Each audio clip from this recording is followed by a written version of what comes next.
Number 1.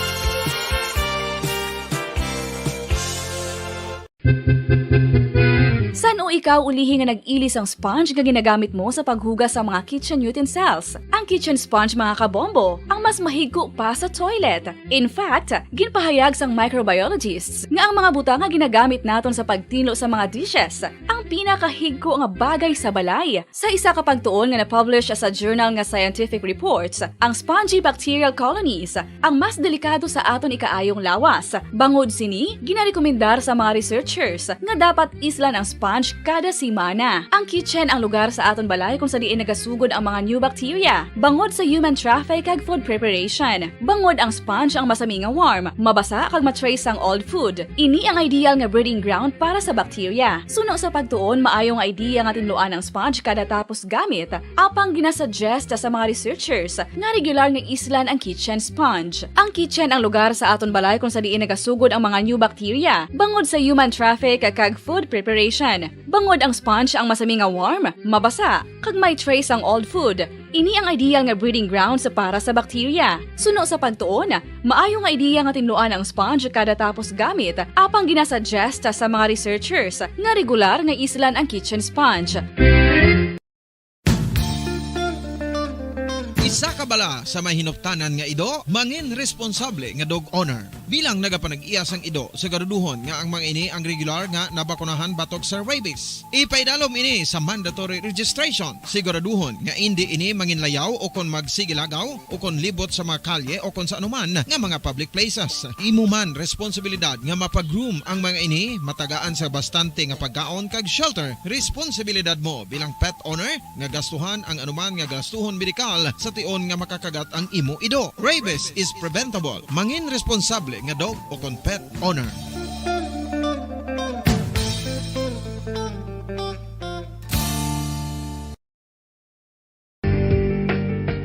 Kinahanglan mo bala nga mag-recharge? Hindi mo na kinahanglan nga magsalig pa sa caffeine. Bangod ang pag-power nap ang makapaboost sang memorya, cognitive skills, creativity, kag energy level. Ang power nap o kon cat nap ang pagtulog sang malipot nga oras kag may tinutuyo nga i-revitalize ang isa ka persona. Masami ini nga nagadugay sang 15 to 20 ka minutos ginahimo kon udto o kon hapon. Santo sa pagtuon, mas mangin alerto ang isa ka persona kung maka-power nap ini. Nagapabuhin man ini sang stress kag nagapa-improve sang cognitive functioning. Isa ini kapamaagi agud nga ma-refresh ang utok sang tawo kung ginakapoy. Magluwas diri, nagapanubo man ini sa risgo sang heart disease.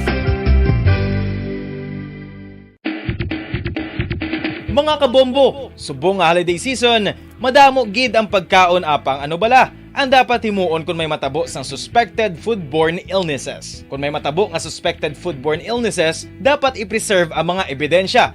Kung may bahin sang suspected food nga nabilin, taguon ini. Putson sang maayo kag ibutang sa freezer. Magpabulong sa gilayon. Kung ang sintomas nagapadayon o kung nagalala, gilayon nga magkadto sa doktor agud magpakonsulta. Hindi man magkalipat nga i-report ang insidente sa local health department.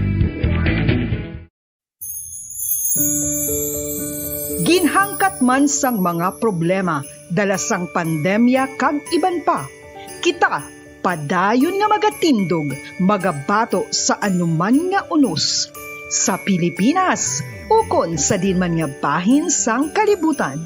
Sa ulugon nga puno sang kalipay kag paglaom, ang subong nga Paskwa, kaupod ang Bombo Radio Philippines.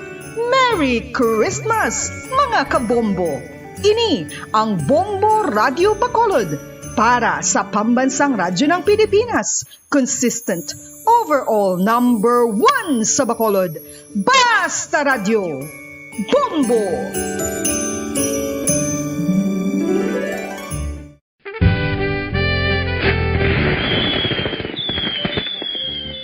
Paano ang mangin safe batok sa mga palupok? Delikado ang paggamit sang palupok. Tanan nga klase sang palupok ang ginadumilian sa mga bata. Magpalayo sa mga taho o kung lugar nga may nagapalupok. Hindi magpulot sa mga wala naglupok nga mga palupok. Ini tuman kadelikado. Magpabulong gilayon kung ikaw ang nalukpan. Mga pahanumdum nagikan sa Bombo Radio Philippines. Basta Radio. Bumbo! 1, 2, Panalo Part 1B sa Bombo Radio at Star FM. Ito ang isa sa mananalo ng Daily Prizes. Ako si Alma de Guzman sang Sunwan, Barangay Mambulak, Silay City. Ako nagdaog sang 500 pesos cash, kag balor nga 650 nga groceries. Ako nagapasalamat gid una sa tanan sa aton mahal nga Dios nga ginbugayan sang sini nga grasya paagi sa Bombo Radio kag sa Star FM. Kag ining akon nga nadagan ang kwarta idugang ko sa kinanglanon sa amon panimalay kag subong man sa bulong sa akon nga bana na stroke na siya. Pagkatapos dugang jutay nga kapital sa akon negosyo man para nakadugang-dugang. Kamo nga mga utod ko nga ara dira nagapamati kag nagalantaw sa Bombo Radio, ginaagda ko man kamo magpasakop sa sining ilang nga promo nga dako nga bulig ini para sa aton nga kinahanglanon. Kag sila nagapadayon sa gihapon. Basta Radio Bombo number 1. Number 1 ang Bombo Radio.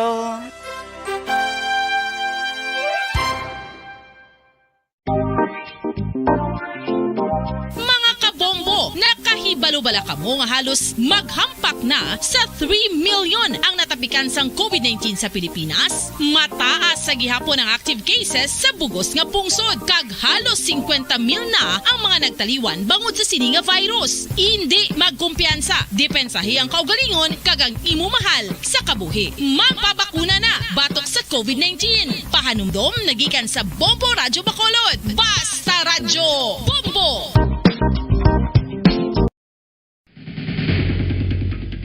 Ang food safety ang nagagarantiya nga ang pagkaon hindi makatugas sang anuman nga halit sa consumers o kung makakaon sini, samtang ini ang ginahanda o kung nakaon. May ara man sa ginatawag food and waterborne diseases o kung grupo sa mga balatian, tugas ang anuman nga infectious o kung non-infectious agents. Ang mga masunod ginakabig common causes ng food and waterborne diseases.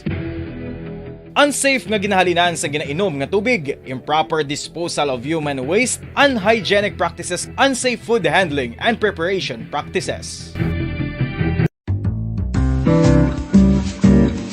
Mga pamaagi para mangin matinlo kag safe ang aton mga pagkaon. Ipabilin nga matinlo ang palibot. Isiparar ang hilaw sa naluto ng mga pagkaon. Lutuon sang maayo ang mga pagkaon nga dapat lutuon. Taguon ang mga pagkaon sa safe nga temperature. Depende sa kinahanglan sang klase sang pagkaon. Maggamit sang safe nga tubig kag raw materials.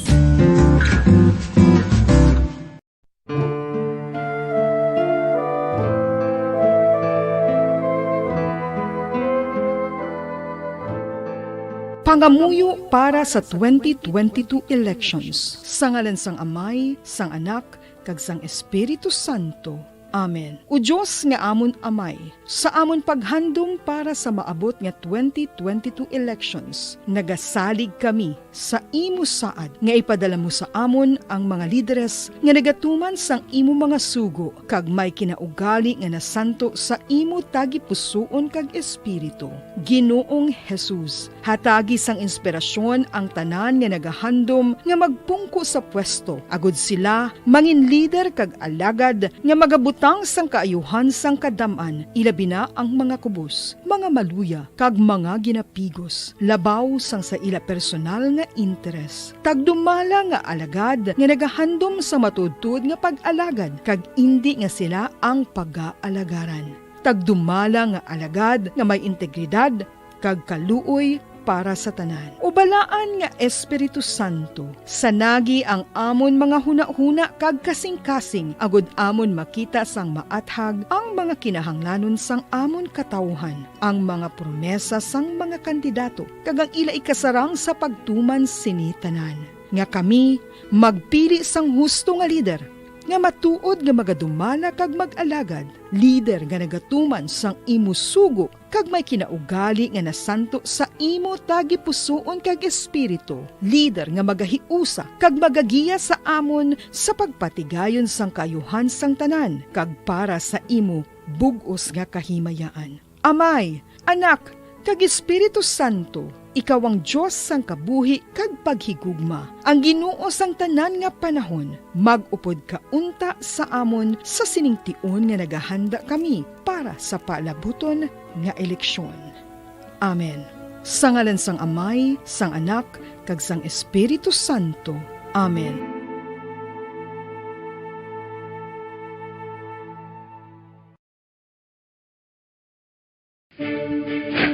Ano ang direkta nga health effects ang hindi husto nga paggamit sang fireworks o kon palupok? Una, blast or burns without amputation. Ikaduha, blast or burns with amputation o kon ang pagkautod sang bahin sang lawas nga nalukpan. Ikatatlo, pagkapila sa mga mata nga posible mahulog sa pagkabulag. Ikaapat, tetanus. Ikalima, pagkamatay. Gani, likawan ang paggamit sang palupok ilabi na subong nga holiday season.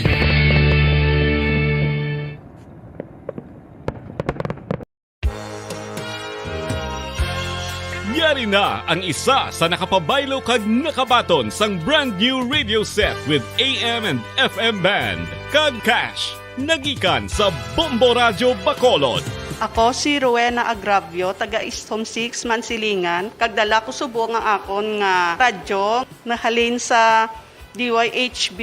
Agin bayluhan ko ini kay tungod sa ini nalansang lang sa isa ka istasyon. Ngalin ini sa RMN. Hindi ko kontento nga isa-isa lang ka istasyon ang akong pamatian besides lang ang iya nga signal sa amon nga place nga kalaway gid nagasagrak. So amo na indo hindi gid la convenient para sa amon sa makapamati sa amon nga istasyon nga isa-isa lang dala ka istasyon. Kag subong nabayluhan ko na ini sang isa ka bag-o nga radyo nga hatag sang Bombo Radio, bag-o nga radyo nga wala na lansang sa isa ka istasyon upod sang 3,000 pesos kwarta nga ginhatag Manila. Madamo nga salamat Bombo Radio. Number 1, ang 3,000 pesos pagagamiton ko nga dugang kapital sa akon nga sari-sari store kag ang iba ni pang grocery ko. Dako gid nga bulig para sa akon kag sa akon nga pamilya. Madamo gid nga salamat Bombo Radio. Basta radyo, Bombo, number 1.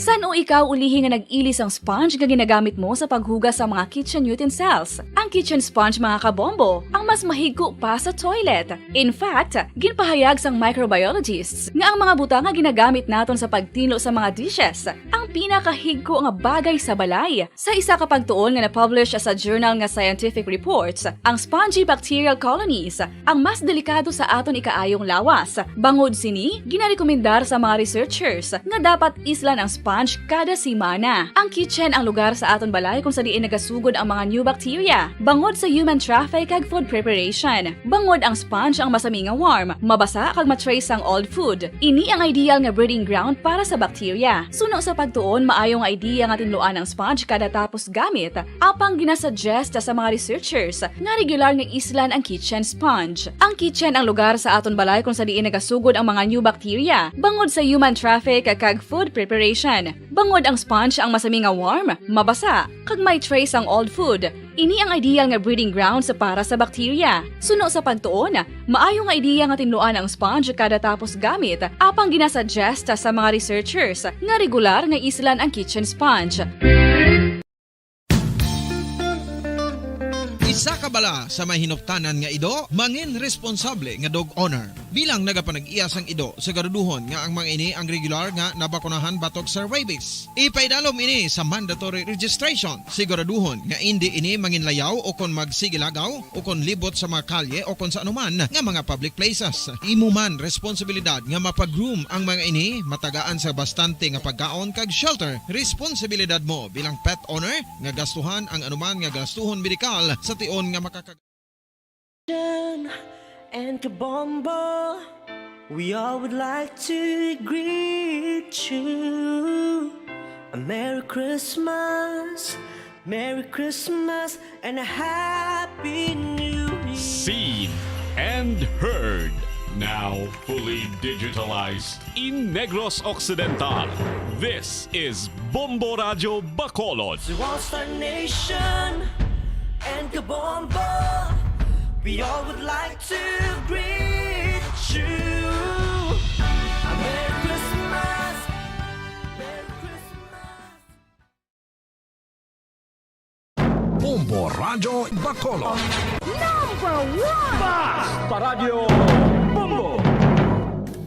Oras ang Bombo Radio Bacolod, Philippine Standard Time, 46 minutos nakaligastak na alas 5 sa hapon. Welcome mga kaibigan sa pagpalakad sa Platuntunan Bombo Report sa afternoon edition. Pang Lunes edisyon sa Platuntunan, petsa 13 sa bulan sang Disyembre. Ito ang Lunes ng kadusing bulan, tuwing 2021. Kamusta na? Welcome natin masuka, welcome natin tagpalamatay, welcome na mga kabombo naton sa kabuusan nga 61 kumakabarangay sunod sa Bacolod, sa mga banwa kasunod sa kabuusan sang probinsya. Masakaw sa kona, ato sinipalibot sa sunod sa Bacolod, magutok-utok na ato si mga dalanon, inugpuli na sa ato sini nga mga trabahante. Kapo nyo tag sa diri kahapon, Bombo Dennis Rubicano. Mabalita ang aton batayan, balita ang aton ibalon sa aton si mga nagpauna, mabalita lokal, kapulisan sa area sa Police Station number 7. Meron ako iyotan nga CCTV footage, angot ya sa salakyan sa posible suspek o salakyan sa mga suspek nga nagtiro sa barangay Kagawad, sa barangay 14, dahil sa may area sang Vista Alegre.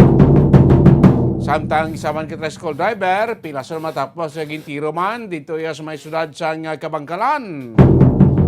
Kag sa balita nasyonal, ang Pilipinas National Police, mayroon na karugin pagwa, nga inisyal nga listahan sa mga banwa kag sudad sa bugos sa pungsod, nga ilagi na konsiderar hotspot na sumabot yang May 2022 national and local election. Kag Malacanang gindayaw si Miss Philippines Beatrice Gomez, apisar nga wala ini magkadaog sa Miss Yukina. Pero nakasulod siya sa top 5 mga kabinan.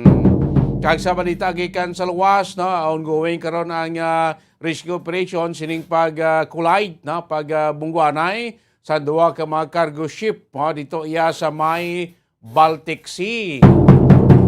Gin-report nga isa sa mga cargo ship niya ang nag-capsize ko nagkulob. Oy, bilon tayo magsiling ka mga gabradan sa dagat, ng mga seaman, damo sa mga Pinoy natin, bilon ta pa niya. Kung may mga Pilipino, dili nga cruising ni duwaya ka mga cargo ship ang nag-collide dito sa may Baltic Sea mga kabinan. Sa muna mga balita ang ating balon, balita ang atong kabatamon sa Singapore, palagad siya Platuntunan Bombo Report sa afternoon edition. Unahan tayo report ni Bombo Carla, may defenso sa patrol, ining update, sining pag-tiro patay sa barangay Kaon sa barangay 14, sadtong sa Baros ng gabi, dahil sa may area sa barangay Vista Alegre, ang aton police karon do may ara na nakuha nga CCTV footage sa salakyan nga muning posibleng sakyan sa mga suspect nagtiro sining sabit nga barangay Kagawad. Ego may footage niya sa salakyan na may ko na nadala tong nakita ang plate number, mapos na trace up kung kay sino nakaresto ini nasabit yang salakyan mga kabanan. At least kung matamat kag ma-develop sa aton nga police investigation nila matunton kag may buluhan kung sino ini nga mga suspetsado. Problema niya kay tamak po ari ini sa isa ka subdivision kada kabudlayan kan magsulod dira bisan membro si media tong Sabado sa gabi proto mga suspetsado nakakuan pa nakapenetrate pa sulod sang subdivision kag nakatulod pa to sa balay sa biktima kag dito tiniro ini sabit nga biktima. So ang pinakaligtas na dire si Bombo Carla, may ara siya sa pagkikiangot sa hepe sa Police Station number 7 kay Police Captain Elmer Bunilla. Saban gapon sila sinonggoing yang investigasyon sa sinisabit nga shooting incident sa itong Sabado iyas ng gabi. Daw sunod-sunod pagka kagabi may isa man ka shooting incident naman sa isa kaya sunod sa Bacolod. Daw nagasunod-sunod lang sa mga mga insidente sa tinirway sa Kabangkalan. May tricycle driver sa Tubuso, sining hapon na ginapalaop ta panikaron sa ato sining mga reporter, may isa pa gidya kalalaki man ang tiro, patay man.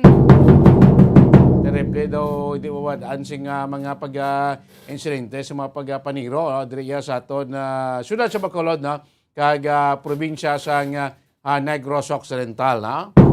Si Bombo Carla Rana sa payak niya. Sige, Bombo Carla sa patrol. Mayong hapon, Kimin. Yes, pamumulisto pala yung susubundo ang investigasyon sa mga kapulisan regarding sa pagtiro patay ni kay Rol J.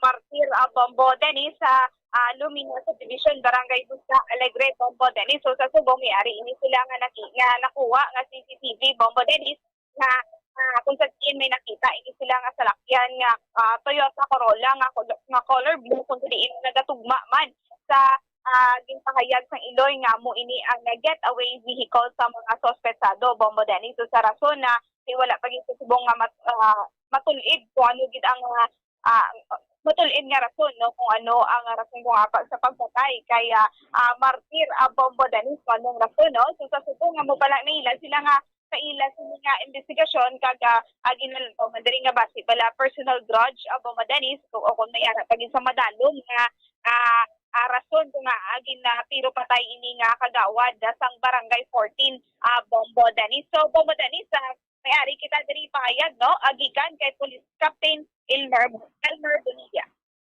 Yes, na Carla, kita natin yun ay CCTV pa lang na nag-confirm siya sa salakyan ng gamit na tubot isang nalay nga kita mo sa kwanda. Yung tako lang blue. So, galing lang kasi kung ay pag-inman tasang possible na state nga matubod, kasi salakyan na nakita natin kumahagi sa CCTV. So, baga, wala man yan. Matamat natin gather information para matamat na natin think sa mga possible suspect. Continue sa natin ng investigation. Yes, sir. Sa subong, coordinate pa man kita Station 1 sa mga record na di. Dito sa barangay man mismo, makatupat dito pagkatapos. So, ang subla, bumukay lang pala na na-update na natin yung kaso. Kamutin na, bumukay lang, white pa lang yun. At kung nasubong na ka pati personal, pati may away sa personal, o related siya nga trabaho bilang barangay Singawad, balok ako nag-service ko ako sa may Arab na tao sa imo. Kaling lang ang imuling nga iway, wala lubad taon, hindi mo niya muling rason nga daluhan hindi patay. Basi na Arab na madalong nga rason nga. Oo. Sila lang ang pamilya na kabalo, kag kinanglanan nila hambal sa mga pisan. Para mausoy na natin Yes, sir. So kung pamilya hindi na mag-cooperate, hindi mo siyang community status ang iyang kaso. So, nag-coordinate man sa inyo, sir, ang pamilya sa every day, nagpapalawak kami sa pasubok. Continuous siya ang operation. Pero wala pa yung may gin-open ng pamilya kung sino ang iya, sino nga nakaaway o kung... Wala pa. So, ipaluwap naman naman dahil dito karoon after itong pagita gathering naman dito sa area sa Station 1 dito sa barangay. Okay, so bali ang nakita... Wala naman mga update subong. Ikaw ay pagita sa additional na. Sige, sir, no problem. So, sir, ang nakita niya sa lakyan, sir, pa-exit na or dito gid mismo sa area? Dito na sa area na kwa, sa subdivision mismo. So, may nakita kita dito nga mature lang CCTV. Pag naghatag man ang bulay ko para masultaran ako. Pero wala pa yan, sir, no? Kung nakapanaog ang suspetsado sa pagtiro. Naglabay lang. Okay, ate, sige, sir. So far, patayin ninyo sining investigasyon. Kaya nakita niyo sa CCTV, isalakyan pa lang Toyota Corolla, sir. Naman pa lang na. Wala plate number, sir? Hindi makita. Gabi siya sa sulanan po na. Okay. So, ato lang siya na-confirm na sa CCTV ang ginambal sa nanay niya nga mo nang gitawid. So, pamadani sa mo no, ang payagikan kay Police Captain Elmer Bonilla regarding sila sining investigasyon sa pagtiro patay sa isa kakagawad sa may Vista Alegre, Bombo Dennis. Bulan mo, Carla, kaya di ba taguloy maklaro ang plate number sining blow yang kwan nga salakyan? Amo gani apong po Dennis, no? Dumabutay-butayan ini sila abang mo na-identify ang plate number sa salakyan, Bombo Dennis. Sige. Pabadanin sa may ng report, nagigan sa patrol. Bumbo Carlamida Mr. para sa Pambansang Radyo ng Pilipinas. Sa po, ang gawan sa Bacolod, sa radyo. Bumbo! Damo salamat, Bobo Carla, may defensor, no? Ang update, sining pag-tiro patay sa barangay Gawad sa barangay 14, no? Sa may area sang Luminas Subdivision sa may Vista Alegre sa itong Sabado iya sang gabi. No? May footage sang salakyan. Pati buron man, di man wala man maklaruhan to ang plate number. So mabulabudlay man sa ato kapulisan sa pag-trace up no, kung sinong registered owner, no, sinong nasambit siya nga blue nga salakyan mga kabanan. Kailangan, importante makita natin may matamat development na base may mga witnesses pagkadya nga magkuha din natin kapulisan. Sa posible nakakita salakyan kag nakatanda, no, o nakuha pagkitsing picture abi nga mas klaro ang plate numbers ng salakyan test makabulig dako na sa ongoing karong investigasyon sa atong kapulisan sa area sa police station number 7. Sa 57 minutos na nakaligad stock na nga alas 5 sa hapon, standby na kamo. Dito din yung center tag masunod dalag ko labas ka man nagapauna nga mga balita national di kita na makabinan sa nato ni ka kuani bag-o lang gid nga balita makabinan ning pag-collide no bungguanay no sa duwa iya ka mga cargo ship rito iya sa may Baltic Sea. Mga 1 hour ago pala ni makabinan sa report nga to na baton sa din isa diri sa mga cargo ship nga involved sa sining collision ang report nga nagkulob gid no nagkapan. So far may duwa ka mga gin-report as of this time ang reported duwa pa lang ang missing na nga crew no sa sining wala ko din nga sideching cargo ship na nga nagkuan nga involved sining collision sa may Baltic Sea na sinigid lamang nga adlaw inisunod sa report sa Swedish Maritime Administration makabinan no ining nagkulob nga cargo ship amo ning nagangalan nga Karin Hodge isa ka registered vessel Denmark mga kabinan kay isa ka ibolbado man nga cargo ship amo ning natawag nga Scott Carrier registered sa UK so daga kuangla ni Denmark kag UK ni nga mga cargo ship mga kabinan so way pa naging ma-report karon kung ano gid ang posible kung nga nag-collision ining duwa iya ka mga cargo ship mo sa kalaparon sing dagat may bungguanay pa no mga kabinan no so duwa ang reported nga missing matapos nga ining collision mga kabinan so balot pa ni karon gina-update pa ni no kay prabalada kon pila gid ang kuan pilang sakay pila mga crew sining tagsa ka mga cargo ship kag gabay pa nga wala sa Pilipino dire nga na ulamid mga kabinan ni Scott Carrier mga ang kalabaon niya sini isa 90 meters kung 295 feet kag ang ning Karin Hui 55 meters may kalabaon niya mo nagkulob ni mga kabinan so ining pinaka-latest karon nga update kay so far bago lang gid sila nato mga 1 hour ago lang ining insidente nga nagluntad sa Baltic Sea collision sa duay ka mga cargo ship dito iya sa Baltic Sea. Sa bayan ka mo sa Bombo Radio Bacolod sa mga update sining collision kag sining naton gabay pa wala lang niya sing Pinoy nga crew nga sakay sining duwa iya ka mga cargo ship nga involvado sining collision particularly nagkulob dito sa baybayon kung sa area sang Baltic Sea mga kabayan. Punto la 6 na sa gabi. Yung center tayo kayo masulod na dala ko labas ka mga pauna nga mga balita nasyonal ang pinapugas ang ila sila nga inisang listahan no. May 488 ka mga banwa kag 58 ka masulod sa pungsod ang ara karon sa ila as initial na nga makabig nila hotspot area sa maabot ya nga 2022 election. Are News Center sa atong Bombo Network News. News Center, come in. And the KBP Golden Dome for Best Radio Newscast Metro Manila goes to Bombo News, DWSM, Star FM, Bombo Radio. At ngayon, ang inyong tagapagbalita. Magandang gabi Pilipinas, anumang oras sa buong mundo, narito ang Bombo Network News Evening Edition, Disyembre 13, 2021. Napapanood din tayo sa Facebook at YouTube channel ng Bombo Radio Philippines sa ulo ng ating mga balita. Sa ulat panahon, papalapit na bagong bagyo sa Pilipinas, lalo pang lumakas. Landfall sa Caraga Region, posible sa Huwebes ayon sa Pag-asa. Samantala naman, congressional hearings sa napaulat na insidente ng bank account hackings hiniling na rin ng ilang mga congressman. Big-time oil price hike naman muli na namang ipapatupad bukas ng mga oil companies. Samantala, Health Secretary Duque Abay umalma kasinungalingan daw aligasyon ni DFA Secretary Locsin na may kakulangan ang Department of Health sa pagbili ng mga hiringgilya. Nasa 39 na bayan at 7 syudad naman posibleng ideklarang election hotspots ng PNP para sa 2022 polls. Ayon yan kay PNP Chief Leonardo Carlos. Samantala, ang COMELEC sabay-sabay na binasura ang 3 petisyon para ipakansila ang Certificate of Candidacy ng presidential aspirant na si Bongbong Marcos.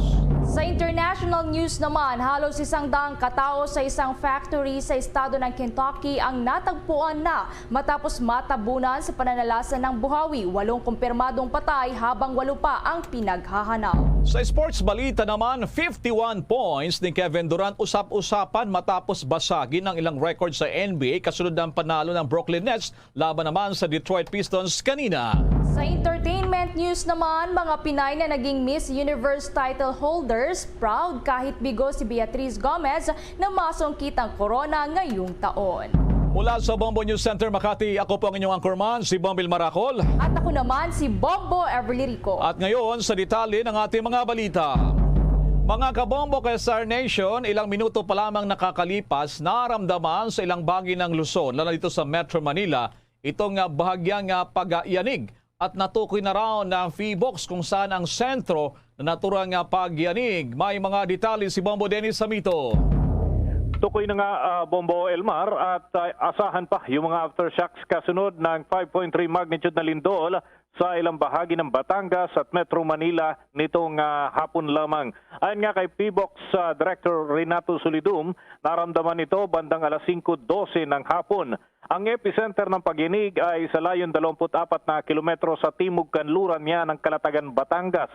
May lalim itong 79 na kilometro at itinuturing na malalim at hindi magdudulot ng panganib o mga malalaking pinsala. Ito naman ay dulot ng paggalaw ng tectonic plates o yung malalaking bato sa ilalim ng lupa kaya't naramdaman sa iba pang parte ng Luzon. At wala namang naitalang pinsala sa inisyal na assessment, ngunit posible pa ang mga aftershocks hanggang sa mga susunod na araw. Ang intensity 3 ay naramdaman sa Quezon City, Manila, Makati at iba pang parte ng Metro Manila at mga karatig na probinsya. Intensity 2 ay naitala naman sa San Felipe, Zambales. At intensity 1 sa iba pang parte ng Kamaynilaan at gayon din sa Tagaytay City, dyan sa Cavite, yung Batangas City at maging dun sa pinakang sentro ng lindol, yung Kalatagan, Batangas. Kung mapapansin mo, dito ay intensity 1 lamang ang naitala, mas malalakas pa dun sa mga lugar na malayo sa epicenter Bombo Elmar.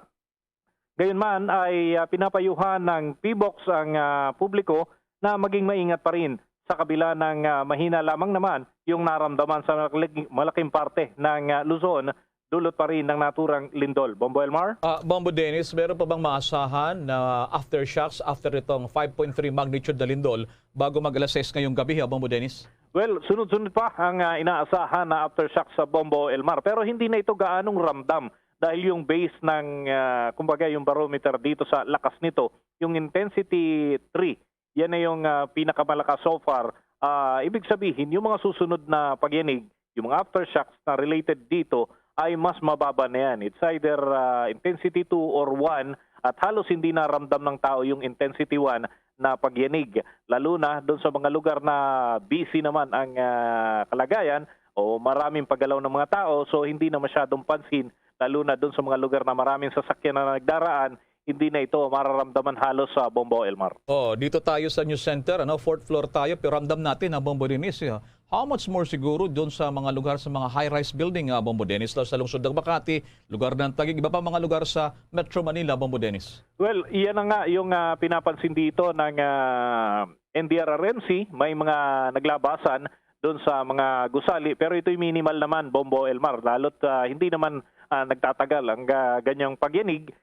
May mga lumabas, may mga napadungaw sa kanilang mga tinitirhang bahay at inobserbahan kung patuloy nagagalaw yung lupa Pero ito naman ay hindi nagtagal at hindi rin naman kalakasan na may tuturing yung intensity 3. Pero kaya pa rin itong magdulot ng pinsala kung yan ay tuloy-tuloy, Bombo Elmar, na makakapagtala ng mga aftershocks na may halos kapareho ng intensity 3 na pag-inig, magkakaroon pa rin ng mga bitak yung mga istruktura na mahihina ang pundasyon. Yung mga nasa mataas na lokasyon naman ay mas malakas ang kanilang pakiramdam dito sa pag-inig dahil nga doon sa epekto ng mismong paggalaw ng istruktura na kanilang kinalalagyan, Bombo Elmar. Sige, maraming salamat sa mga updates na yan, Bombo. Babalik kayo iba pang mga detalye ng mga balita. Maraming salamat, Bombo Dennis. Para sa Bombo Network News, Bombo Dennis Hamito nag-uula para sa Pambansang Radyo ng Pilipinas, Basta Radio, Bombo. Bombo Weather Update. Lumakas pa ang bagyong papalapit naman sa Pilipinas. Ngayong hapon sinabi ng Pag-asa nasa tropical storm category na ito at inasang aakyat pa hanggang typhoon category sa mga susunod na araw. Inaasahan ang landfall nito sa Caraga region at ilang lugar sa Eastern Visayas area. Namataan ngayon ang sentro ng bagyo sa layong 1,645 kilometers sa silangan po ng Mindanao. Taglay na nito ang lakas ng hangin, medyo lumakas pa siya, 65 kilometers per hour na at mayroong pagbugso naman na 80 kilometros kada oras. Kumikilos na ito ng pakanluran, hilagang kanluran sa bilis na 20 kilometers per hour. Sa ibang mga balita, binalaan naman ng isang Bankers Association of the Philippines ang publiko kaugnay sa talamak ng mga makabagong mga panloloko sa panahon ngayon tulad na lamang ng cyber attacks. Ito ay kasunod ng sunod-sunod na rin ng mga naitatalang mga kaso at reklamo patungkol sa mga panloloko at unauthorized na transactions sa ilang mga bangko sa Pilipinas. Sa isang pahayag ay pinayuhan ni Bankers Association of the Philippines President Jose Arnolfo Wick Veloso ang taumbayan na maging maingat at huwag basta-bastang magbibigay ng mga personal at sensitibong impormasyon na maaari anyang ikapahamak ng mga ito. Anya hindi magiging biktima ng ganitong modus ang bawat individual kung hindi anya nagbibigay ang mga personal na impormasyon nito tulad na lamang ng one-time password o OTP. Samantala nananawagan din si Veloso sa publiko na agad na mag-report sa mga kinaukulan tulad na lamang ng kanilang mga bangko o mga otoridad kung sakaling makaranas man ng mga ganitong klase ng insidente. Samantala sa kaugnay pa ring balita, pinasisilip na rin ni House Ways and Means Committee Chairman Joey Sarte Salceda ang safety features ng digital banking sa bansa at ang kakayahan ng mga law enforcement agencies sa pagpapatupad ng mga batas laban sa tinaguriang financial cybercrimes. Nilalay nito ng House Resolution number 2406, inihan mismo ng mambabatas para paimbestigahan ang naturang usapin sa Committees on Public Order and Safety, Public Accounts, kasunod na rin ang napaulat na umano'y bank account hacking incidents sa nakalipas na mga araw. Bukod dito, inihain din naman ng Congressman ang House Resolution pa na 2407 para naman himukin ang Committee on Banks and Financial Intermediaries para maglunsad din ng mga pagdinig sa safety at security measures pati na rin sa user protection mechanisms na sinusunod ng mga bangko at electronic payment solution providers para proteksyonan ang kanilang mga customers laban naman sa mga panloloko fraud. Sinabi ng kongresista na kahit mayroon ng Cybercrime Prevention Act sa Pilipinas, wala pa namang specific anti-financial crime units ang mga law enforcement agencies sa bansa katulad na lamang sa ibang mga bansa. May abiso din ng Social Security System o SSS para sa mga miyembro nito na huwag makipagtransaksyon sa mga fixers online sa pag-apply para sa United Multipurpose Identification o UMID card para maiwasan ang anumang aberya. Paliwanag ni SSS President at CEO Aurora Ignacio sa isang statement na tanging ang mga otorisadong institusyon lamang ang maaaring tumanggap ng aplikasyon at mag-issue ng mga UMID card para sa miyembro ng SSS na empleyado sa pribadong mga sektor. Pinunto ni Ignacio na sa kasalukuyan ang biometrics data capturing ng isang mahalagang proseso sa pag-i-issue ng UMID cards ay sinasagawa lamang sa mga branch ng SSS. Paalala pa ng state-run insurance agency para sa mga miyembro na mag-set muna ng appointment sa kanilang mga preferred na branch ng SSS gamit ang appointment system na My.SSS Member Portal para mapababa na rin ang panganib na ma-expose dose sa COVID-19. Ang UMID cards ay libre para sa mga first-time applicants at para naman sa mga nawala ang kanilang UMID cards o kailangan mag-update, merong 200 pesos lamang na replacement fee. Samantala, sa iba nating mga balita, muli na naman magkakaroon ng big time na dagdag sa presyo ng mga produktong petrolyo ng mga kumpanya ng langis sa Pilipinas ngayong linggo. Nakatakdang magpataw ng dagdag na 1.60 sentimos ng presyo ng kada litro ng gasolina, habang 1.35 naman, 135 centavos ang maging dagdag sa presyo sa kada litro ng krudo. At tataas naman sa 1.20 centavos ang halaga ng kada litro ng kerosina. Ipapatupad ang nasabing dagdag presyo sa produktong petrolyo bukas na yan, December 14, araw ng Martes, simula alas 6 ng umaga. Samantala, batay naman sa pinakahuling datos nilabas ng Department of Energy na nagpapakita ng year-to-date adjustment stand sa net increase ng mga produktong petrolyo mula noong December 7, ay makikita na nagkakalaga ng 15 pesos 70 sentimos ang itinaas ng presyo ng gasolina, habang 13 pesos 5 sentimos naman ang nadagdag sa presyo ng kada litro ng krudo, habang umaabot naman sa 10 pesos 49 sentimos ang naging dagdag sa presyo sa kada litro naman ng kerosina. Magunita na nagkaroon muna ng rollback sa presyo ng langis sa loob ng 5 magkakasunod na linggo bago magtakda muli itong mga oil companies ng big time oil price hike na ipapatupad naman bukas dito sa bansa. The Coronavirus Infectious Disease or COVID-19 Pandemic Update. Entertainment news. Update naman sa katatapos na Miss Universe 2021. Mga Pinay na naging Miss Universe title holders, proud pa rin kahit nabigo si Beatriz Gomez na masungkit ang corona ngayong taon. At alamin natin ang chika mula kay Bombones kay Abiab Mercado. Mismong mga Pinay na naging title holder na rin ng Miss Universe ang nagpahayag na dapat ay ipagmalaki pa rin ang top 5 finish ni Beatriz Luigi Gomez sa ginanap na 70th coronation sa Eilat, Israel. Kabilang dito si 2018 Miss Universe Catriona Magnayon Gray na 2 beses pang ipinaabot ang pagbati sa 26-year-old Cebuana Beauty. Ayon naman kay 2015 Miss Universe Pia Wurtzbach, malaking karangalan ang nakamit ni Beatriz dahil ang huling pagkakataong nakapasok ang kandidata ng Pilipinas sa top 5 ay noong 2018 ng tanghaling Miss Universe si Catriona. Sina Gray at Wurtzbach ay kapwa half Filipina, habang si Gomez ay dati nang ibinida ang pagiging pure-blooded Pinay. Maging ang predecessor ni Gomez na si Rabia Mateo ay nagpasalamat sa magandang performance ito sa prestihiyosong pageant. Una rito, naitanong kay Beatriz sa top 5 question and answer portion ang patungkol sa Universal Vaccine Passport. I believe that public health is everyone's responsibility, and to mandate vaccine inoculation is necessary. And if mandating vaccine passport would help us in regulating and the rollout of vaccine and mitigate the situation of the pandemic today, then I would agree on mandating the necessary passport of vaccination. Thank you. Matapos niyang unang batch ng Q&A, hindi na nakausad pa sa final 3 si Bea at nangibabaw ang winning answer ng 21-year-old student actress mula India. Well, I think the biggest pressure the youth of today is facing is to believe in themselves. To know that you are unique and that what makes you beautiful. Stop comparing yourselves with others and let's talk about more important things that's happening worldwide. I think this is what you need to understand. Come out, speak for yourself because you are the leader of your life.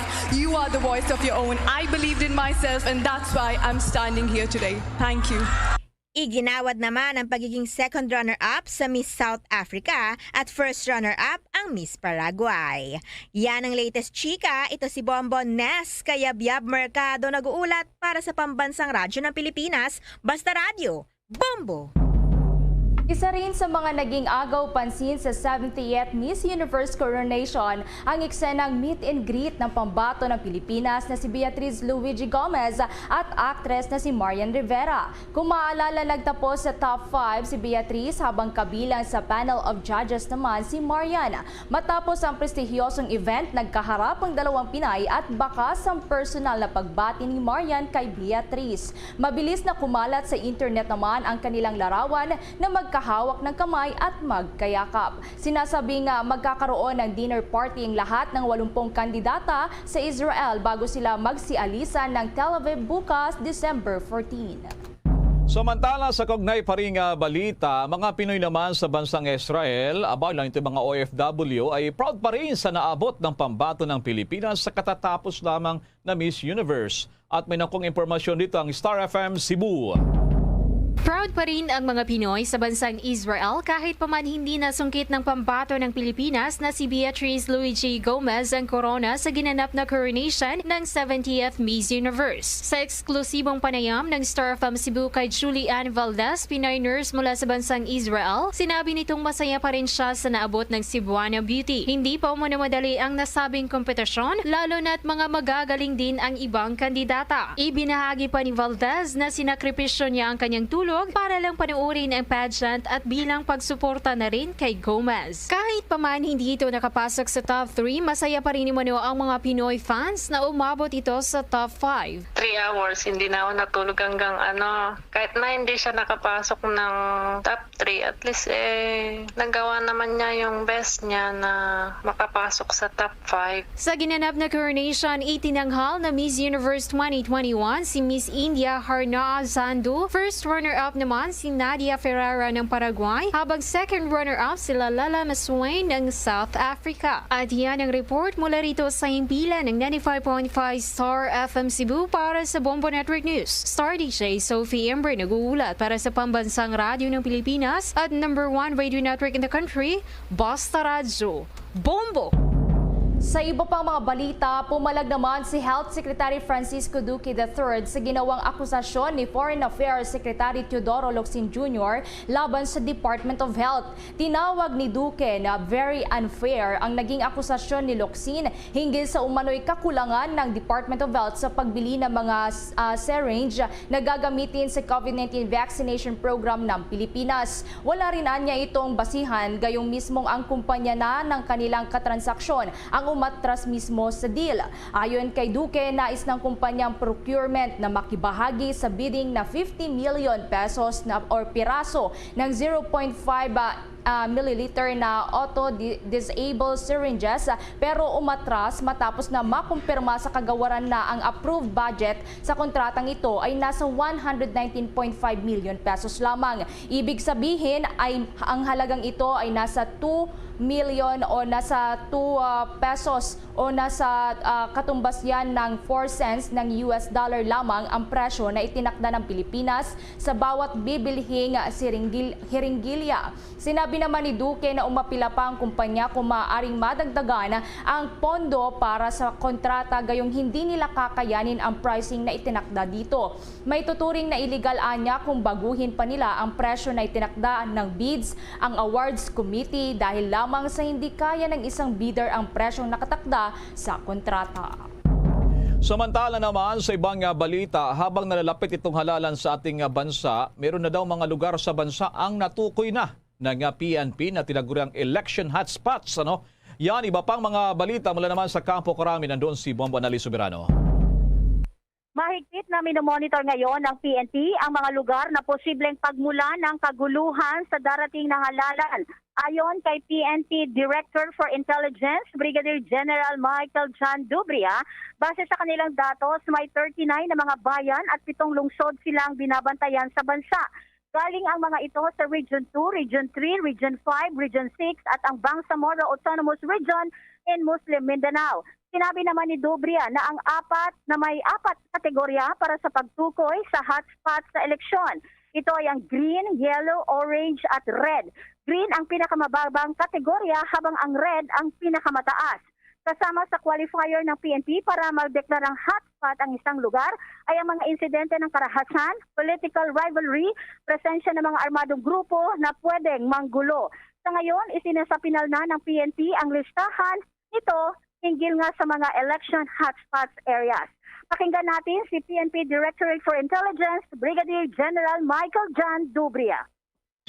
But then, that is subject for validation, and the figure that we have to be concerned is the red or the category red. There are about 4 categories considered as election hotspots. We have the green, the yellow, the orange, and the red. The good thing about this is that under the red category, we have only 3% out of the total 1,438 number of towns in the country, and we also have 5% for the cities, for the total of 5% of 146 cities in the country. So yun lang yung figure natin, translated into just 39 towns and 7 cities. Yun na po yung pinaka-critical natin na binabantayan.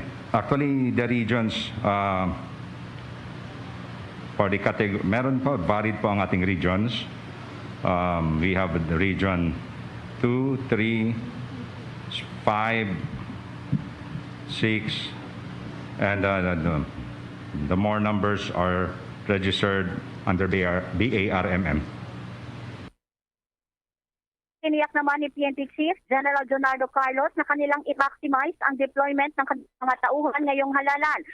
Tanang tinutukoy ngayon ang mga lugar kung saan dapat dagdagan ang deployment ng mga pulis. Bukas, magpupulong ang PNP, AFP at Philippine Coast Guard hinggil sa pagiging latag ng kanilang seguridad at ang pag-secure sa mga election paraphernalia. Pakinggan natin si PNP Chief General Jonardo Carlos. So we're looking at again, these are just PNP data. This will be validated through the JAPIC with the Armed Forces and the Coast Guard. So 30 plus. So 30 plus all over the country. Most concern is in the ARMM, the bar. Yun lang. The rest, ano yan eh. If we look at the single-digit areas para madaling tutukan dahil we will have a special focus para hindi siya maging really a concern. Yung pagbabantay natin during the election period, it's very, ano yan eh, ibig sabihin, and how we collectively make sure that they cannot be an area of concern, doon tayo magbabase. Yung tulong-tulong na pagbabantay to make sure that these areas will not be an area of concern, at yung mga green will stay green, yung yellow, we make it to green areas. PNP Chief General Jonardo Carlos. Bomboan? Live mula dito. Yes, Bombo Elmar. Paano ang kanilang koordinasyon dito sa COMELEC? Sapagkat I understand, ang PNP muna nagtukoy nito. Pangalawa, paano ang pagbuhos nila dito ng pagsasabi ng pagbabantay, ng dagdag na puwersa, Bomboan, itong mga hotspot areas habang nalapit itong kampanyahan na, Bomboan? Tama ka, Bombo Elmar. Kaya nga bukas, Bombo Elmar, magkakaroon sila ng pagpupulong with PNP, AFP para nga matugunan itong mga issue na ito, lalo na sa deployment. Kung saan talaga magkaroon ng maraming deployment, lalo na yung sinasabi nilang ang Bangsamoro Autonomous Region in Muslim Mindanao, dahil dito yung may pinakamaraming hotspot area, Bombo Elmar. So dito, maglalatag sila kung ano yung magiging latag ng kanilang seguridad dito nga sa sa BARM, at maging sa mga ilang lugar na mataas yung may mga election-related incidents. So bukas, Bombo Elmar, malalaman natin kung paano yung latag ng seguridad at ang magiging deployment ng PNP, AFP at Philippine Coast Guard para nga dito maging mapayapa at maayos at maging credible ang 2022 national and local election, Bombo Elmar. Sige, maraming salamat, Bomboan. Mula dito sa Campo Crame, Bombo Anali, Montaño Soberano nag-uulat para sa Pambansang Radyo ng Pilipinas. Basta Radio, Bombo. Issue pa rin sa halalan, muli na namang binigyang diin ng COMELEC na may tuturing daw na unconstitutional sakaling ipagpaliban ang pagdaraos ng 2022 elections hanggang 2025. Ang dito kay COMELEC spokesperson James Jimenez. Ireaksyon niya ito sa napabalitang petisyon na inihain nakalipas na linggo ng grupong tinaguriang Coalition for Life and Democracy para ipagpaliban ang May 2022 elections hanggang 2025 nila naman sa usapin ng COVID-19 pandemic. Sinabi ng tagapagsalita ng COMELEC, maaari lamang suspendin ang eleksyon ang halalan pero sa maiksing panahon lamang at kung sa mga kondisyon lamang na hindi existing ang free at fair elections. Sa ngayon ay hindi naman daw existing ang mga kriteria na ito kaya masasabi niyang walang justification para payagan ang napabalitang petisyon. Gayunman nasa COMELEC NBank pa rin niya ang kapangyarihan para desisyonan ang naturang namang usapin. Para naman kay Jimenez, problematic ang petisyon na ito dahil sa malinaw sa saligang batas ang pagdaraos ng halalan ay wala rin namang holdover provision na nakapaloob para naman sa makasalukuyang mga opisyal. Ang Commission on Elections sabay-sabay na ibinasurang 3 petisyon para ikansila ang Certificate of Candidacy ni Bongbong Marcos. May karagdagang detalye si Bombo Marlene Padiernos. Tuluyan nang ibinasura ng sabay-sabay ng Commission on Elections o COMELEC ang 3 motion in intervention para ipakansela ang Certificate of Candidacy ni Presidential Aspirant Bongbong Marcos. Sa order na inilabas ng COMELEC 2nd Division, ibinasura nito ang petition in intervention sa kanselasyon ng COC ni Marcos sa pamamagitan ng civil society groups at professionals na pinangunahan ni Romel Bautista. Ibinasura din ng poll body ang 2 pro-Marcos interventions. Sa desisyon ng COMELEC 2nd Division, kung tatalakayin pa raw ang interventions ay posibleng magresulta ito sa resolusyon ng main petition. Dagdag ng COMELEC, ang nabasurang interventions ay maituturing umanong mere scraps of paper. Hindi na rin daw tatanggap ang komisyon ng kaparehong submission sa hinaharap. Sa unang petisyon ay iginiit ng mga petitioners na nakagawa si Marcos ng crime of moral turpitude at perjury dahil sa false representations sa kanyang COC kaugnayan ng kanyang eligibility na tumakbo sa pinakamataas na posisyon sa bansa sa kabila ng kanyang conviction dahil sa kabiguang maghain ng income tax returns noong siya ay Vice Governor at Governor ng Ilocos Norte. Ang lead counsel ng mga petitioners ay si Attorney Teodorte na dating Supreme Court spokesperson. Sa ngayon, mayroon pang 8 petisyon ang reresolbahin ng COMELEC para maipadiskwalify at maideklarang nuisance si Marcos. Sinabi naman ni COMELEC spokesperson James Jimenez na hanggat hindi na isa sa pinal ang mga desisyon sa lahat ng mga petisyon laban sa dating senador ay maaari pa rin itong tumakbo sa halalan sa susunod na taon. Isasagawa ang national and local elections sa Mayo 9, 2022. Para sa Bombo Network News, ako po si Bombo Marlene Padiernos, nag-uulat para sa Pambansang Radyo ng Pilipinas, Basta Radio, Bombo!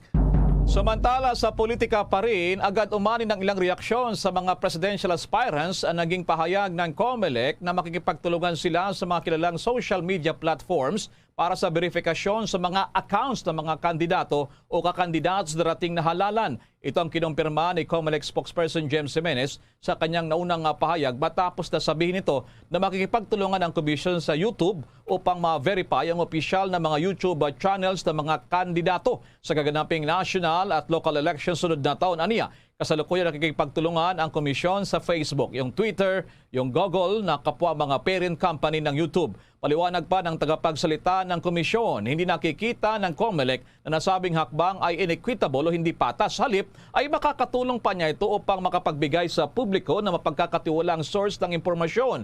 Maging tulong din na niya sa taong bayan kung mapagkakaluban ang mga ito ng kahit isang credible source tulad na lamang ng verified account ng mga kakandidatong opisyal sa susunod na taon. Samantala, ang MMDA may paglilinaw naman sa mga caravans at motorcades na isasagawa lamang tuwing umaga ng weekend at holidays. May detalye pa si Bombo Gerald Uleb. Agad naglabas ng paglilinaw ang Metropolitan Manila Development Authority o MMDA kaugnay pa rin ng inilabas nilang guidelines sa mga isinasagawang caravans at motorcades sa National Capital Region. Ayon kay MMDA Chair Ben-Hur Abalos Jr., ang naturang guidelines para sa mga political parties at supporters ay para lamang sa mga weekends at holidays. Binigyan din nitong dapat sa umaga lamang isagawa ang naturang mga aktibidad para maiwasan ang mabigat na daloy ng trapiko, lalong-lalo na sa rush hours. Ang ginawa namin para wala na lang epekto sa traffic and after weighing everything, I told our group to have a guideline. At hindi lamang yun, inopen namin sa press, para maihayag namin. Number one, a motorcade should only be on Saturdays and Sundays or holidays. Number two, it should only be in the morning. 5 o'clock in the morning, the most is 10 o'clock. As much as possible hanggang alas 10. Ang tinig ni MMDA Chair Ben-Hur Abalos sa guidelines ng inilabas ng MMDA, dapat ay ma-regulate at ma-evaluate ang aplikasyon sa pagsasagawa ng mga caravans at motorcades bago mag-issue ng permita para magsagawa ng mga aktibidad sa mga major thoroughfares dito sa Metro Manila. Nasa bola naman ng mga local government units ang pag-regulate, pag-evaluate at pag-issue ng mga permita para sa mga naturang aktibidad sa mga kalsada. Ang unang gagawin ng mga organizers ay dapat magsumite ng kanilang aplikasyon para sa roadway private utilization permit sa MMDA o sa mga concerned Metro Manila local government units.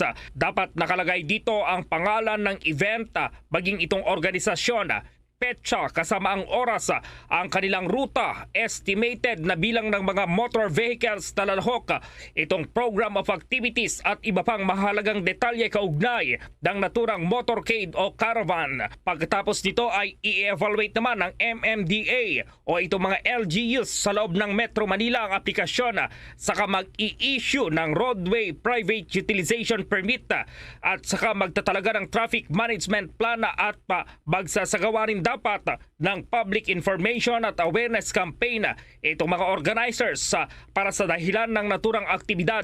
Isa pang dapat makumpleto ng mga organizers ng mga motorcades ang Land Transportation and Traffic Code Rules and Regulation mula naman sa Land Transportation Franchising and Regulatory Board o LTFRB at guidelines ng Interagency Task Force kaugnay pa rin sa kanilang protocols laban sa COVID-19, gaya na lamang ng pagsusuot ng face mask at social distancing.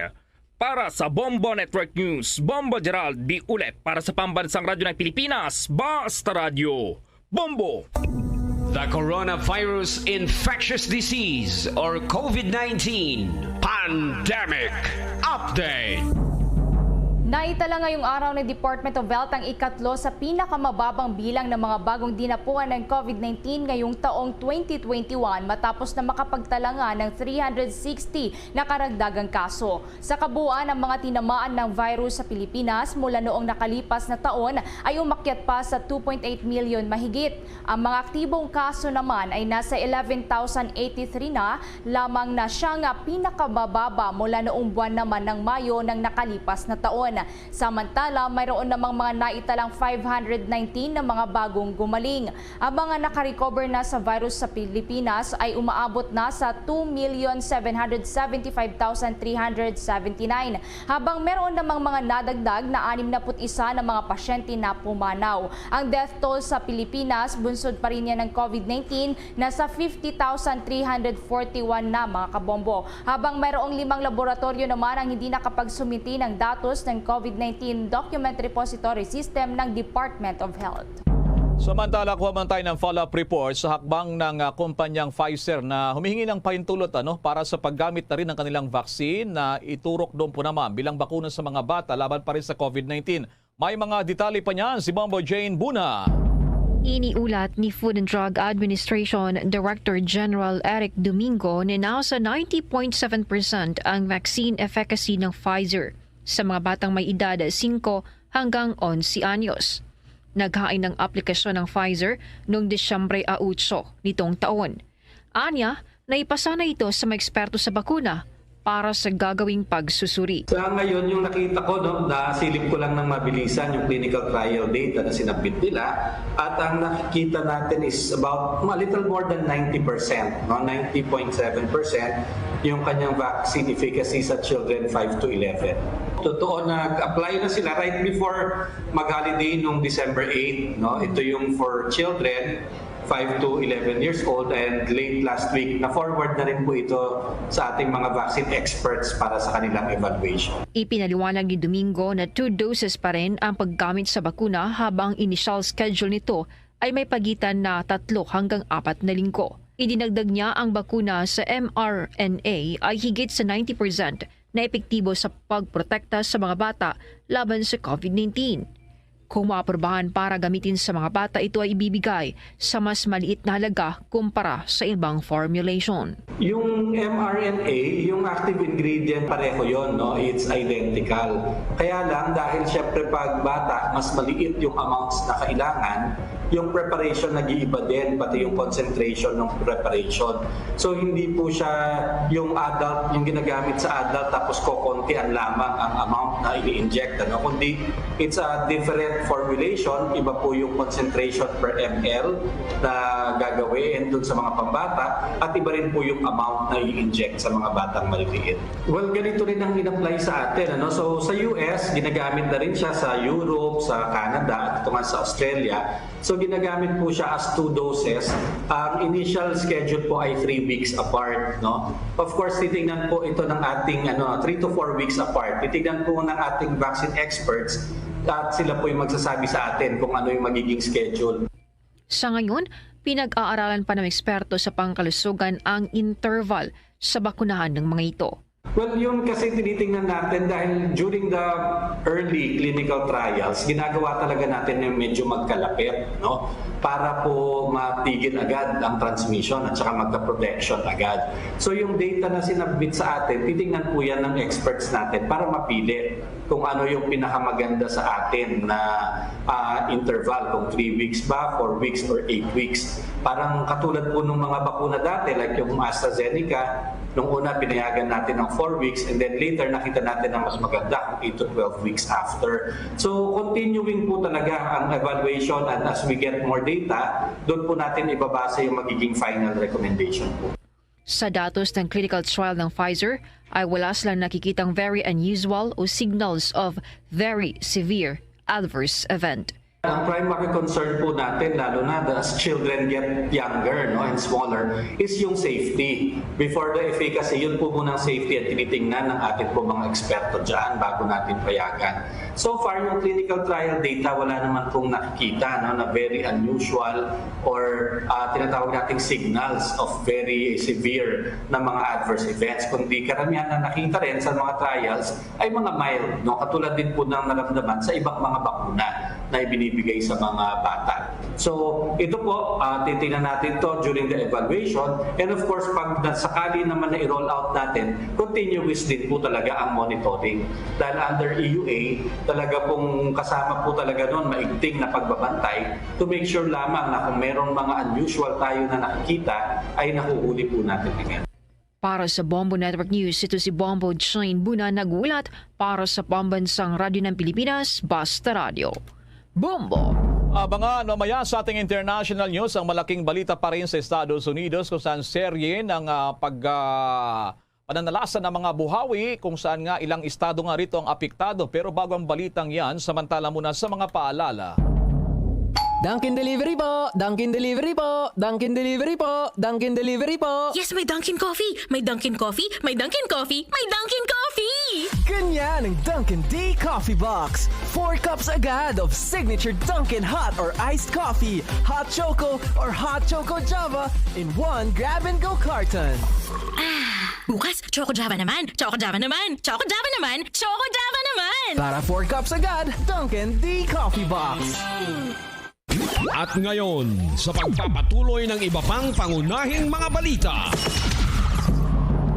Target ng pamahalaan na makapagbakuna ng hanggang 9 milyong katao sa second round ng Bayanihan Bakunahan na gaganapin na sa Disyembre 15 hanggang 17. Ayon kay National Task Force Against COVID-19 Deputy Chief Implementer Vince Dizon, ang target na bilang na ito ni Vaccine Czar Secretary Carlito Galvez Jr. ay mas mababa naman kaysa sa 7 milyong katao na inaasahan ni Health Secretary Francisco Duque III na mababakunahan sa loob ng 3 araw. Magugunita na sa unang yugto ng bayanihan bakunahan ay aabot sa mahigit 10 milyong katao ang nagawang mabakunahan kontra COVID-19.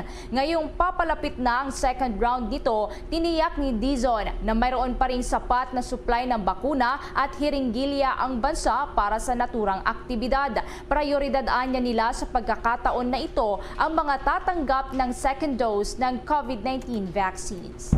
Samantala naman, pinaplansa ng Department of Health at Department of Finance ang mga proseso upang gawing libre sa value-added tax ang ilang uri ng gamot na inaangkat naman sa ibang mga bansa. Ayon kay Health Undersecretary Sherida Grande ng Health Regulatory Team, target nilang mapababa ang presyo ng mga gamot sa ilalim ng train law upang maiwasan ang pagpato ng dagdag na halaga para sa mga nangangailangan nito. Kabilang sa mga gamot na masaklaw ang para sa hypertension. Ito po yung diabetes, sakit sa anti-cholesterol, itong gamot na anti-cholesterol, yung kontra din sa cancer, yung mental illness, sakit sa bato, tuberculosis at COVID-19. Sinabi pa ng DOH na may isinasapinal pa rin sila na kasunduan sa Philippine Competition Commission para mapalakas pa ang kompetisyon sa lokal na merkado at maibaba pa ang presyo ng mga gamot. Maging iba pang mga tanggapan na makakatulong para mapababa ang bintahan ng gamot ay kanila rin namanong kukonsultahin na. Sa iba pang balita, validity naman ng 2021 budget pinalawig pa hanggang sa buong taong 2022. Iba pang mga mahalagang batas ipinasa rin bago pa man ang holiday break. May pag-uulat si Bombo Dennis Hamito. Ilang mahalagang panukala ang naihabol, Bombo Elmar, ng mga miyembro ng mataas na kapulungan ng Kongreso, kabilang na ang pinalawig pa na validity ng 2021 national budget. Matatandaan na ilang sentimiento ang lumutang dahil sa ilang mga proyekto para sa taong 2021 ang hindi raw natapos, habang may iba na ngayon pa lamang masisimulan dahil nga sa epekto ng COVID-19 pandemic. Ayon kay Senate Committee on Finance Chairman Senator Sonny Angara, may mga hakbang silang ginagawa at kinonsulta rin nila ang mga stakeholders at itong napagkasunduan na palawigin pang validity ng pondo para sa taong kasalukuyan hanggang sa taong 2022.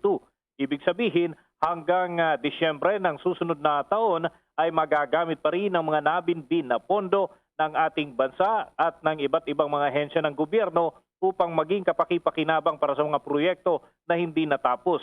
Nakapaloob din ito doon sa House Bill 10373 sa bersyon ng lower house na kinatigan o sinangayunan ng mga miyembro ng mataas na kapulungan ng Kongreso. Sa bilang ng boto na mahigit 20 at wala namang kumontra, ito ay iepekto o magkakaroon na ng validity hanggang sa taong 2022 at approval na lamang ng Chief Executive ang siyang hinihintay.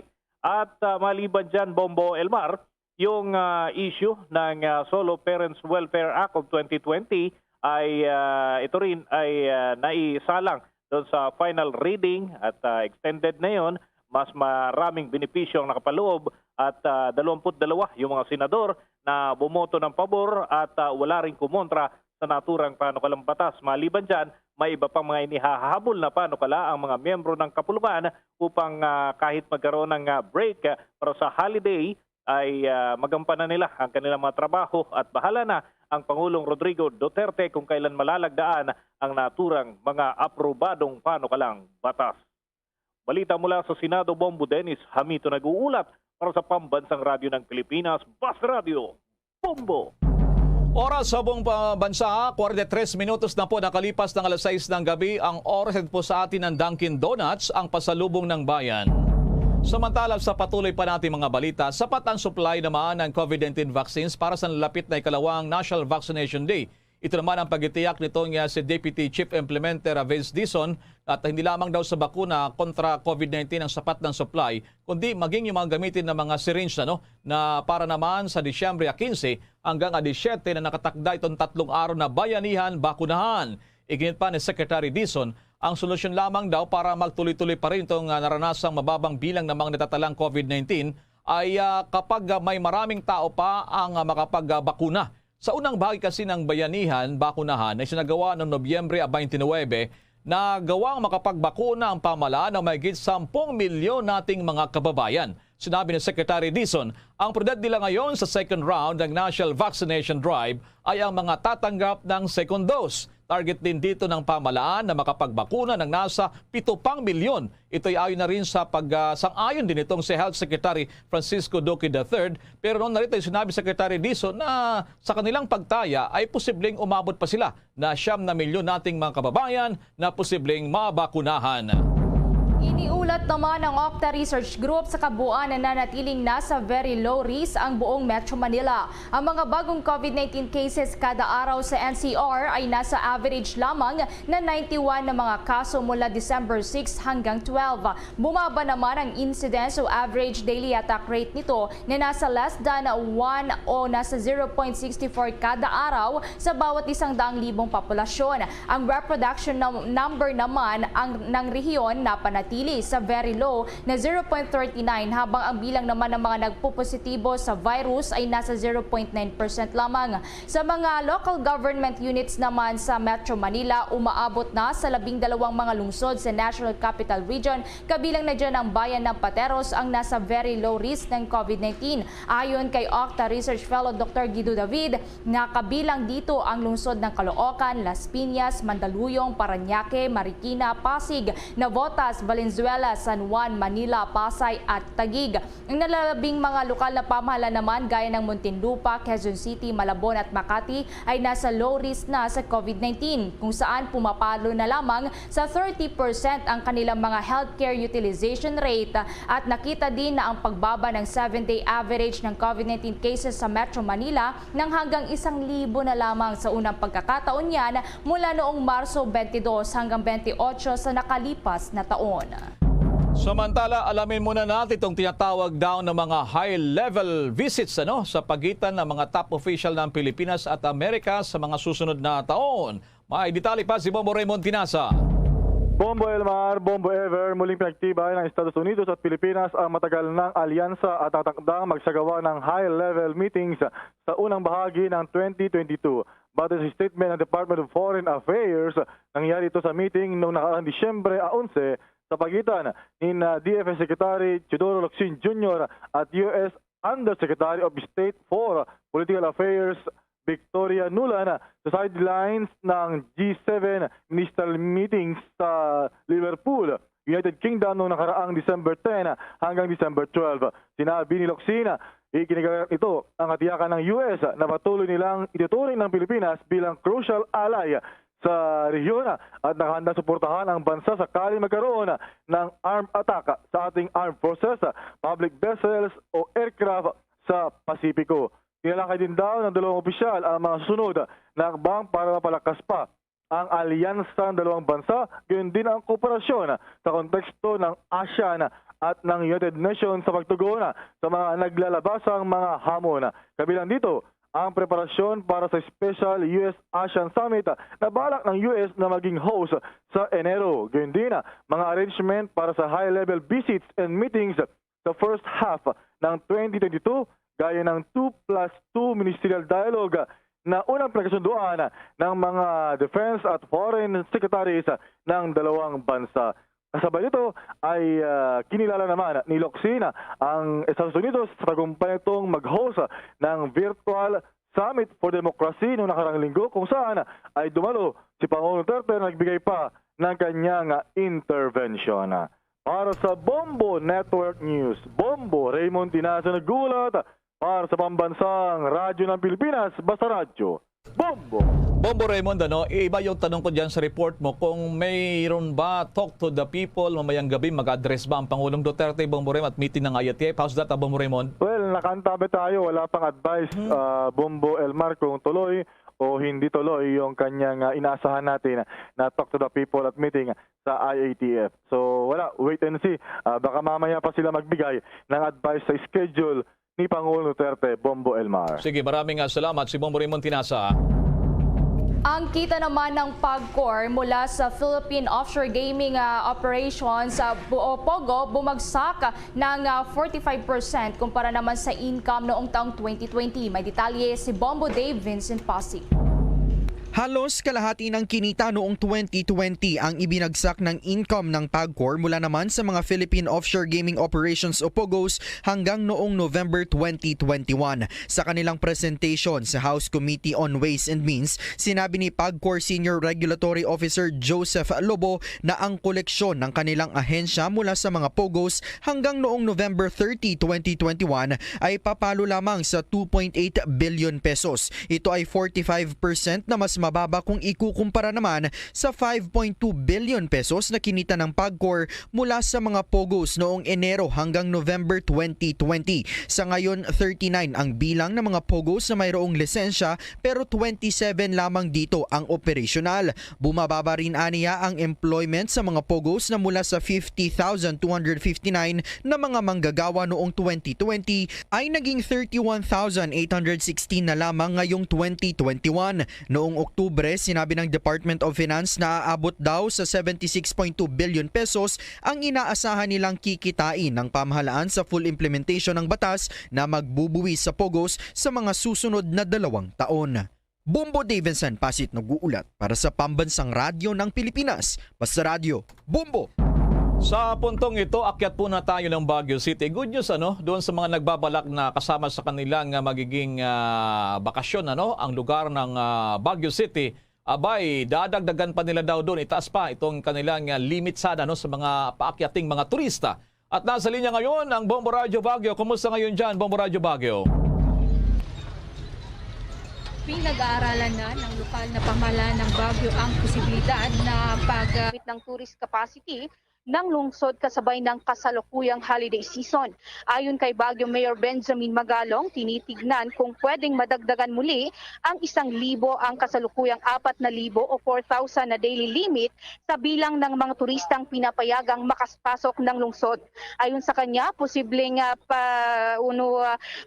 pagdagdag sa bilang ng mga tatanggaping turista sa lungsod dahil kayang-kaya ng Baguio na pangasiwaan ang kasalukuyang 4,000 daily limit sa tourist arrival. Sa ngayon, aniya 62 na transient houses at bed and breakfast sa lungsod ang may sariling triage units habang 37 na mga hotels ang may sariling triage units maliban pa sa 3 bus terminals na may sariling triage units at sa mga triage units na itinayo sa mga border checkpoints papasok ng Baguio.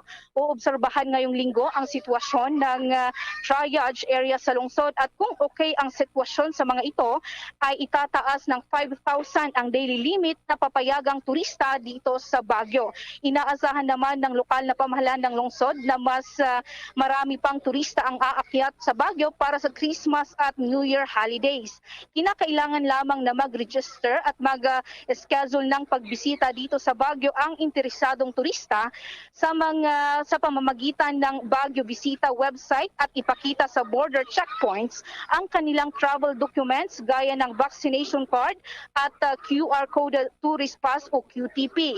Sa ngayon, 3 color-coded na QTP ang ibinibigay sa mga turista na pinapayagang makapasok ng Baguio. Ang Yellow QTP ay para sa mga turistang hindi nakabook sa anumang Baguio Visita Registered Accommodation Establishments at posibleng makikitulog lamang sa mga kaibigan o kamag-anak at sila ay kasama sa daily limit kaya ang approval sa application ng mga ito ay first come first serve habang kinakailangan nilang dumaan sa central triage. Ang Purple QTP ay para sa mga turistang nakabook sa mga registered accommodation establishments at kasama ang mga ito sa daily limit kaya ang approval sa application ay kailangang dumaan sa central triage bago mag-check-in sa kaukulang hotel. Ang Blue QTP naman ay para sa mga turistang nakabook sa mga registered accommodation na may sariling triage units kung saan hindi sila kasama sa daily limit kaya ang approval sa kanilang application ay depende sa availability ng room sa hotel kung saan sila makapag-book. Diretso din sila sa hotel para sa triage at check-in. Muling pinapaalalahanan ng turista ang mga turista na makipagtransaksyon lamang sa mga accommodations establishments na nakarehistro sa Baguio Visita. Gaya ng dati, holiday treat para sa mga turista ang mababang temperatura ng Baguio na umaabot sa 11 to to 13 degrees Celsius na inaasahang mas bababa pa sa unang 2 buwan ng 2022 dahil sa patuloy na pag-iral ng hanging amihan. So yan lamang ang ulat mula dito sa Bombo Radyo Baguio, Bombo Juanito para sa Pambansang Radyo ng Pilipinas at consistent number 1 dito sa siyudad ng Baguio, Basta Radyo, Bombo Janice, isang tanong ko lamang, Bombo Janice, ang laki na ng pagbabago. Last year, di ko nagkakamali, halos lamang 200 ang pinapayagan. Ngayon ay naging 4,000. Yung 4,000 ba yan? Nauubos ba yan na mga nagpaparegister sa online o hindi na ba na umaabot sa 4,000 na limitasyon sa mga akyat dyan na mga turista sa Baguio City, Bombo Janice?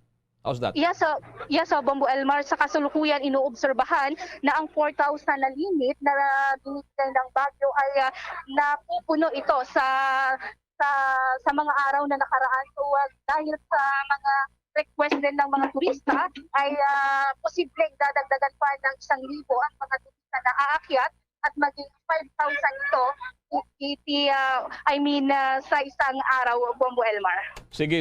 Okay, maraming salamat, Bombo Janice, Bombo Radyo Baguio sa report na yan. Diyan po naman sa summer capital of the Philippines. Bombo International News. Isa sa pinakamalubhang na pinsala ang Mayfield, Kentucky, kabilang ang isang candle factory sa pagtama ng deadly tornado outbreak. Nasa mahigit 100 manggagawa ang nasa loob ng factory nang tumama ang buhawi at nasa 4 na po sa kanila ang nauna nang na-rescue. Ayon sa tagapagsalita ng naturang factory, nasa 8 katao ang nakumpirma ng namatay habang 8 pa ang kasalukuyang pinaghahanap. Natagpuan naman na ang nasa 9 na po mga factory workers. Nauna na ngang sinabi ni Kentucky Governor Andy Beshear na maaaring tumaas pa sa mahigit 100 ang tinatayang casualty habang nagpapatuloy pa ang rescue operations. Maliban sa Kentucky, nagpapatuloy din ang paghahanap pa sa mga survivors sa iba pang estado ng Amerika, kabilang dyan ang Arkansas, Illinois, Mississippi, Missouri at ang Tennessee. Samantala, kasalukuyan namang ginagamot ang Pangulo ng South Africa matapos itong makaranas ng mild symptoms kasunod ng pagpositibo nito sa COVID-19. Si South African President Cyril Ramaphosa na fully vaccinated na kontra COVID-19 ay nagsimulang makaranas ng sintomas matapos itong dumalo sa libing ng dating Pangulo sa may Cape Town. Sa isang statement, sinabi ni President Ramaphosa na ang infection nito sa virus ay nagsisilbing paalala sa kahalagahan ng pagpapabakuna bilang isang mabisang proteksyon laban sa malubhang sakit at pagka-ospital. Nauna nga rito sa pagbisita ni Ramaphosa sa 4 na estado sa West Africa kamakailan, sumailalim sa COVID-19 test ang Pangulo at ang delegasyon ng South Africa na nakatalaga sa iba't ibang mga bansa. Kung maalala nga kasi, sa South Africa unang natuklasan ang highly mutated na Omicron variant na pinaniniwala ang mas nakakahawa kumpara naman sa ibang variants. Bombo Sports News. Samantala, usap-usapan ngayon sa mga basketball fans ang big performance ng superstar na si Kevin Durant na magtala ng 51 big points sa panalo kanina ng Brooklyn Nets laban sa Detroit Pistons 116-104. Liban sa pagboost ng pagbati, marami pa rin ginulat si Durant na kapwa mga players lalo na sa kanyang edad na 33 anyos na. Una rito, todo kahit ang ginawa ni Durant lalo na't hindi nakalaro kanina si James Harden para sa kanilang kabuang ika-19 na panalo. Liban sa walang humpay na puntos, nag-poste rin ito ng 9 assists at 7 rebounds sa kanyang all-around game. Ayon sa kanyang mga teammates, malaking karangalan na makasama sa court ang pambihirang player tulad ni Kevin Durant. Tinawag naman ni Brooklyn na coach Steve Nash na incredible ang ginawa ni Durant. Binasag din ni Durant ang dating mga records ng kanyang mga teammates na sina Blake Griffin at Kyrie Irving sa Little Caesars Arena doon sa estado ng Detroit. Ang Sports News, natin po sa inyo ng Cherryfer. Bombo Entertainment News. Nanalong Best National Costume naman sa Miss Universe 2021 na suot ng Miss Nigeria gawang Pinoy. May chika dyan ang Star FM Iloilo. Hindi man nakuha ng Pilipinas ang corona para sa Miss Universe 2021, panalo pa rin ang Pilipinas dahil gawang Pinoy ang nanalong Best National Costume. Nakuha ng Miss Nigeria na si Maristela Opala ang Best National Costume, kung saan ito ay gawa ng 20 years old na estudyante mula sa Nueva Ecija. Siya ay si Kennedy John Gasper, third-year college student ng Central Luzon State University sa Nueva Ecija. Sa murang edad na pabilang na ito sa exclusive club ng mga design giants, kagaya ni Pitoy Moreno at Carrie Santiago para sa Miss National Costume winning designers. Ito na ang pangalawang pagkakataon na nag-design si Gasper ng national costume para sa Miss Universe. Una nitong ginawa ang national costume ni Miss Cameron noong 2020. Hango ang national costume ni Miss Nigeria sa Mamwa, isang popular na traditional masquerade ng isang tribo sa southeastern Nigeria. Ito'y sumasagisag sa matapang na pakikipaglaban ng Mamwa upang matapos na ang child mutilation at child slavery sa kanilang lugar. Mula sa 99.5 Star FM Iloilo, ito po si Star DJ Tay nag-uulat para sa pambansang radyo ng Pilipinas, Basta Radyo, Bombo! Bago po tayo magtapos, ang Bombo Radio Philippines nag-aanyaya po sa lahat para sa sama-samang panalangin. Narito ang Orasio Imperata. Merciful and compassionate Father, we come to you in our need to seek your protection against the COVID-19 virus that has disturbed and even claimed lives. We ask you now to look upon us with love and by your healing hand, dispel the fear and sickness and death, restore our hope and strengthen our faith. We pray that you guide the people tasked to find cures for this disease and to stem its transmission. We thank you for the vaccines developed made possible by your guiding hands. Bless our efforts to use these vaccines to end the pandemic in our country. We pray for our health workers that they may minister to the sick with competence and compassion. Grant them health in mind and body, strength in their commitment, protection from the disease. We pray for those afflicted. May they be restored to health. Protect those who care for them. Grant eternal rest to those who have died. Give us a grace in these trying times to work for the good of all and to help those in need. May our concern and compassion for each other see us through this crisis and lead us to conversion and holiness. Grant all these through our Lord Jesus Christ, your Son, who lives and reigns with you in the unity of the Holy Spirit, God, forever and ever. Amen.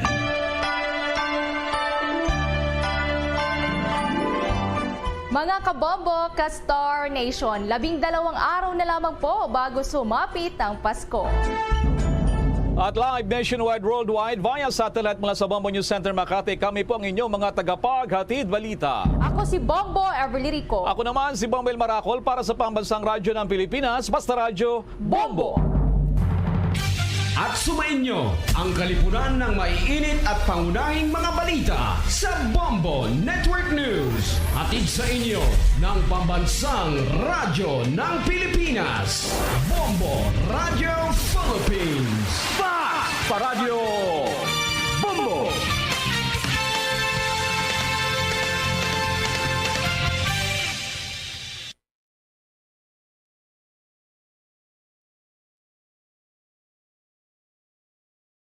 To all Star Nation and Kabombo, we all would like to greet